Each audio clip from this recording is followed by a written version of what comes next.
Hey guys, welcome back to this channel. In this video, I'll be showing you guys how you can remove auto captions quickly on CapCut PC. So for instance, you selected captions and you generated your auto captions. To remove it, it's super simple to do.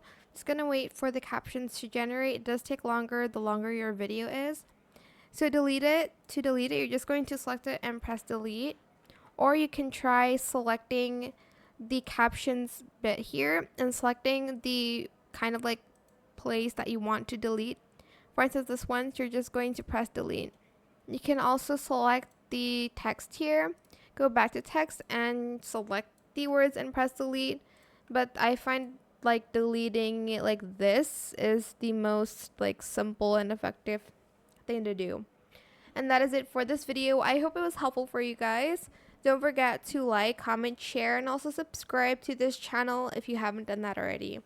If you have any more questions about this video, just leave it in the comment section down below. I will try my best to answer them all for you guys. And if you found this video helpful, please click the thanks button as well. That is it for this video. Thank you so much for watching. Bye.